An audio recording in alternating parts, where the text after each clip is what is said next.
바이블에 놀러온 친구들 안녕? 오늘 새로운 나라 사도행전에 오신 여러분 환영합니다.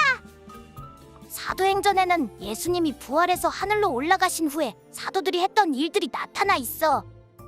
어떤 일들을 했을까 궁금하지? 얼른 다 같이 확인하러 가보자고. 렛츠 고고고! 사도행전 1장. 데오빌로님, 제가 먼저 쓴 글에는 예수께서 일하시고 가르치기 시작하신 모든 것, 곧 예수께서 선택하신 사도들에게 성령을 통해 명령하신 후 하늘로 들려 올라가신 날까지의 일을 기록했습니다. 예수께서 고난당하신 후에 자신이 살아계심을 여러 가지 확실한 증거로 사도들에게 직접 보여주셨고 40일 동안 그들에게 나타나 하나님 나라에 대한 일을 말씀하셨습니다. 그들과 함께 모였을 때 예수께서 이렇게 명령하셨습니다. 예루살렘을 떠나지 말고 너희가 내게 들은 대로 내 아버지가 약속하신 선물을 기다리라. 요한은 물로 세례를 주었지만 너희는 며칠 안에 성령으로 세례를 받을 것이다. 그래서 그들은 다 같이 모여 있을 때 예수께 물었습니다. 주여, 주께서 이스라엘에게 나라를 회복시켜 주시려는 것이 지금입니까? 예수께서 그들에게 말씀하셨습니다. 그날과 그때는 아버지께서 자신의 권세로 정하셨으니 너희가 알 것이 아니다. 그러나 성령께서 너희에게 오시면 너희가 권능을 받고 예루살렘과 온 유대와 사마리아와 땅끝까지 이르러 내 증인이 될 것이다. 예수께서 이 말씀을 하신 뒤 그들의 눈앞에서 들려 올라가셨습니다. 그리고 예수의 모습이 이내 구름 속으로 사라져 보이지 않게 됐습니다. 그들은 예수께서 올라가시는 동안 계속 하늘을 뚫어지게 쳐다보고 있었습니다. 그런데 갑자기 흰옷을 입은 두 사람이 그들 곁에 서서 갈릴리 사람들아, 왜 여기 서서 하늘만 쳐다보고 있느냐? 너희 곁을 떠나 하늘로 올라가신 이 예수는 하늘로 올라가시는 것을 너희가 본 그대로 다시 오실 것이다. 라고 말했습니다. 그 후 그들은 올리브산이라 불리는 곳에서부터 예루살렘으로 돌아왔는데 이 산은 예루살렘에서 가까워 안식일에 걸어도 되는 거리였습니다. 그들은 예루살렘 안으로 들어와서 자기들이 묵고 있던 다락방으로 올라갔습니다. 거기 있던 사람들은 베드로, 요한, 야고보, 안드레, 빌립, 도마, 바돌로메, 마테, 알페오의 아들 야고보, 열심당원 시몬, 그리고 야고보의 아들 유다였습니다. 그들은 모두 그곳에 모인 여자들과 예수의 어머니 마리아와 예수의 동생들과 함께 한마음으로 기도에 전념하고 있었습니다. 그 무렵 모인 사람들이 약 120명쯤 됐는데 베드로가 형제들 가운데 일어나 말했습니다. 형제들이여, 예수를 체포한 사람들의 앞잡이가 된 유다에 관해 성령께서 다윗의 입을 통해 미리 말씀하신 성경이 이루어질 수밖에 없었습니다. 그는 우리 가운데 속했던 사람이었고 이 직무의 한 몫을 담당했던 사람이었습니다. 유다는 자기 불의의 대가로 밭을 샀는데 거기서 그는 곤두박질해 배가 터지고 내장이 온통 밖으로 쏟아져 나왔습니다. 이 일이 예루살렘에 사는 모든 사람에게 알려졌습니다.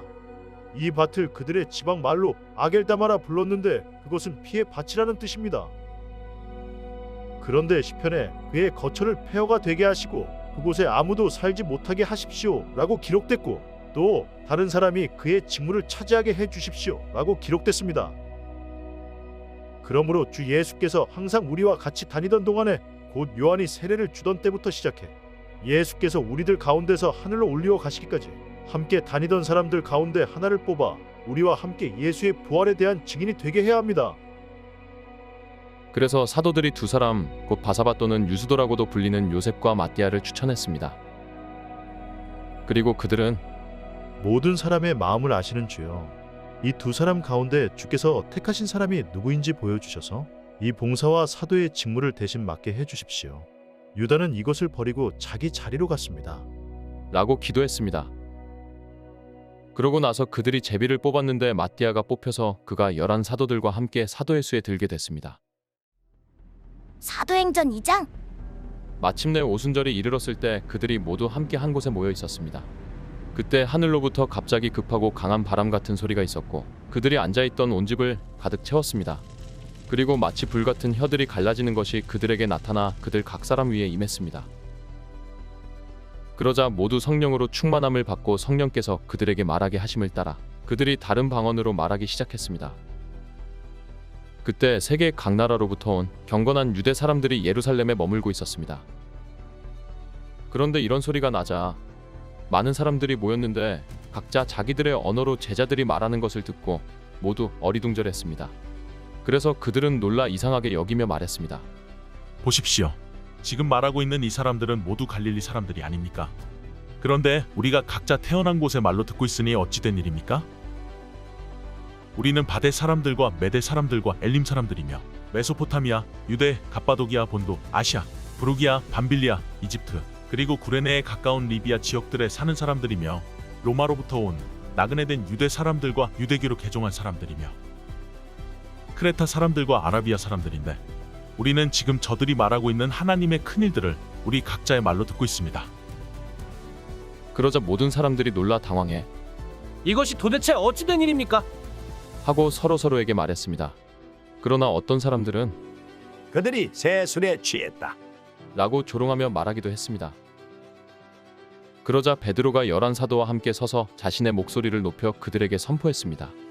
유대 사람들과 예루살렘에 사는 모든 사람들이여, 이 일을 여러분에게 알게 하고자 하니 내 말에 귀를 기울이십시오. 지금은 오전 9시니 여러분 생각처럼 이 사람들이 술에 취한 것이 아닙니다. 다만 이 일은 예언자 요엘을 통해 말씀하신 것입니다. 하나님께서 말씀하셨습니다. 마지막 날에 내가 내 영을 모든 육체에 부어 주겠다.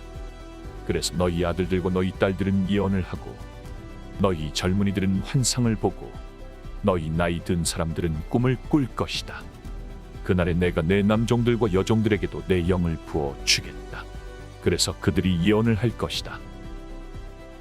또 내가 위로 하늘에서는 기사들과 아래로 땅에서는 표적들을 나타낼 것이다. 곧 피와 불과 자욱한 연기이다. 주의 크고 영화로운 날이 이르기 전에 해가 변해 어둠이 되고 달이 변해 피가 될 것이다. 그러나 누구든지 주의 이름을 부르는 사람은 구원을 얻을 것이다. 이스라엘 사람들이여, 이 말들을 들어보십시오. 여러분이 아는 바와 같이 나사렛 예수는 하나님께서 그를 통해 여러분 가운데서 베푸신 능력들과 기사들과 표적들로 여러분에게 증언하신 분입니다. 이 예수는 하나님께서 정하신 뜻과 미리 아심을 따라 내주셨고, 여러분은 법 없는 사람들의 손을 빌려 그분을 십자가에 못 박아 죽였습니다. 그러나 하나님께서는 죽음의 고통에서 풀어 그분을 살리셨습니다. 왜냐하면 그분은 죽음에 사로잡혀 있을 수 없었기 때문입니다. 다윗이 그분에 대해 말했습니다. 내가 내 앞에 계신 주를 항상 뵙습니다. 주께서 내 오른편에 계심으로 내가 흔들리지 않습니다. 그러므로 내 마음이 기쁘고 내 입술은 즐거워했으며 내 육체도 소망 속에 살 것입니다. 이는 주께서 내 영혼을 지옥에 버리지 않으시며 주의 거룩하신 분을 썩지 않게 하실 것이기 때문입니다. 주께서 내게 생명의 길을 알려주셨으니 주 앞에서 내게 기쁨을 가득 채워주실 것입니다. 형제들이여, 나는 여러분에게 조상 다윗에 대해 담대히 말할 수 있습니다. 그는 죽어 장사돼 그의 무덤이 오늘까지 우리 가운데 있습니다. 다윗은 예언자이기에 하나님께서 그에게 맹세하셔서 그의 몸에서 날 자손을 세워 그의 보좌 위에 앉히시리라는 것을 알고 미리 내다보면서 그리스도의 부활에 대해 그가 지옥에 버림을 당하지 않고 그의 육신이 썩음을 보지 않았다. 라고 말했습니다. 이 예수를 하나님께서 살리셨습니다. 이 일에 대해 우리 모두가 증인들입니다. 하나님께서는 이 예수를 높이 올리셔서 그분의 오른편에 앉히셨습니다. 높임 받으신 예수께서는 아버지께서 약속하신 성령을 받아 우리에게 부어주셨는데 지금 여러분이 보고 듣는 것이 바로 이것입니다. 다윗은 하늘에 올라가지 못했으나 이렇게 말했습니다. 주께서 내 주께 말씀하시기를 내가 내 원수를 내 발 아래 굴복시키기까지 너는 내 오른편에 앉아 있어라 하셨습니다.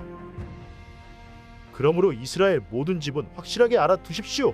여러분들이 십자가에 못 박은 이 예수를 하나님께서 주와 그리스도가 되게 하셨습니다. 그러자 그들이 듣고 마음이 찔려 베드로와 다른 사도들에게 형제들이여, 우리가 무엇을 해야 합니까? 하고 물었습니다. 이때 베드로가 대답했습니다. 회개하십시오. 그리고 여러분의 죄를 용서받기 위해 예수 그리스도의 이름으로 여러분이 각각 세례를 받으십시오. 그러면 여러분이 성령의 선물을 받게 될 것입니다. 이 약속은 여러분과 여러분의 자녀와 먼데 있는 모든 사람, 곧 주 우리 하나님께서 부르시는 모든 사람들에게 주신 것입니다. 베드로가 이 사악한 세대로부터 구원을 받으십시오. 라고 말하면서 다른 여러 가지 말로 확증하며 그들을 권했습니다. 그러자 베드로의 말을 받아들인 사람들이 세례를 받았고 그날 믿는 사람의 숫자가 약 3,000명이나 더 늘었습니다. 그들은 사도들의 가르침을 받고 교제하며 빵을 떼는 것과 기도하는 일에 전념했습니다. 모든 사람들에게 두려움이 임했는데 사도들을 통해 기사들과 표적들이 나타났습니다. 믿는 사람들이 모두 함께 모여 모든 물건을 함께 쓰며 재산과 소유물을 팔아 각 사람에게 필요한 대로 나눠주었습니다.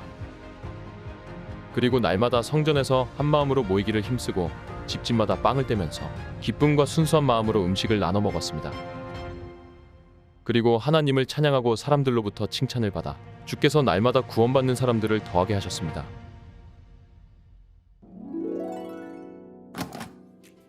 수고했어, 친구들. 다음은 어떤 말씀이 우리를 기다릴까? 그럼 다음에 또 만나자. 안녕.